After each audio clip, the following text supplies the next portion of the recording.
For number 4, Lucy invested $6,000 into an account that earns 6% interest compounded continuously. Let's stop right there. This one's going to involve a formula, and your obvious question is, do I have to memorize these formulas? They will give you some formulas. I can't guarantee which ones they will give and will not give. I do have a sheet that accompanies this. You've already seen it, but it has the formulas from previous semesters. Nevertheless, be familiar with every formula that we've done. So this is one of them. A equals PE to the RT. This is the formula for money in an account that is gaining interest continuously. And one of the things that I pointed out when we taught this was that this spells the word PERT. PERT is a shampoo. It's not nearly as widespread as it used to be, but PERT is a shampoo, and you are continuously thinking about your hygiene and washing your hair. Continuously thinking about using PERT. So there you go. $6,000 is your initial investment.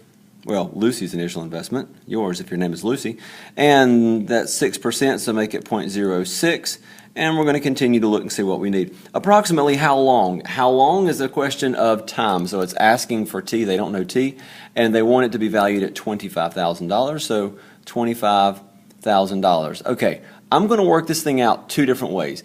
Given that this is a multiple choice exam, we can plug these things in to get 25,000 and see which one gets us the closest.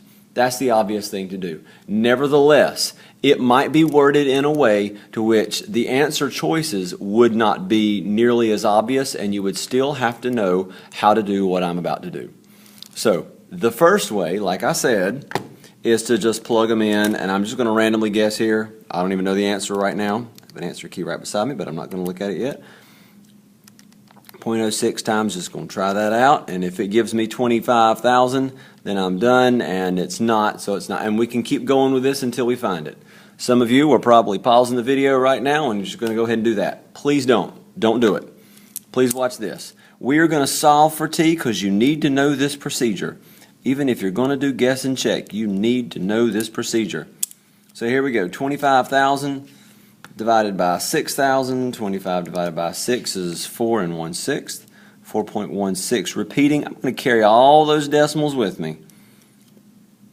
E to the 0.06 T. By the way, that 7 you see at the end there, that's where it rounded it off, okay?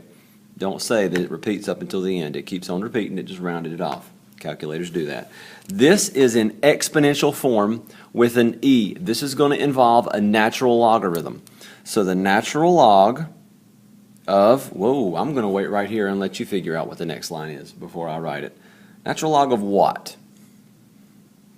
First of all, the base of that is going to be E, and it's an understood E. I'm not going to write it. But the question is, what goes here, and what does it equal? Okay, natural logs always equal the exponent. That's the whole point. Logarithms tell you the exponent, so it better equal the exponent, which leaves this right here, 4.16 repeating. And now we're going to figure out what that is. So the natural log of our last answer, that's kind of hard to see, isn't it? There, we'll slide that over. Natural log of our last answer, 1.427, blah, blah, blah, blah, blah. So 1.427, I'm going to stop that off there because at this point I'm not going to carry the decimals with me anymore because we've already taken the logarithm. Rounding things off before you do a logarithm can really mess with your answer and the way it's rounded. So we're going to divide by 0.06 now. 0.06, we do that and we end up with, about to find out, 0.06, 23.8. 23.8, I believe we found it. Guess and check would have worked, but again, make sure you understand these procedures because they may not word it in a way to which these are set up to where you could guess and check. So there we go. Number 4 is D.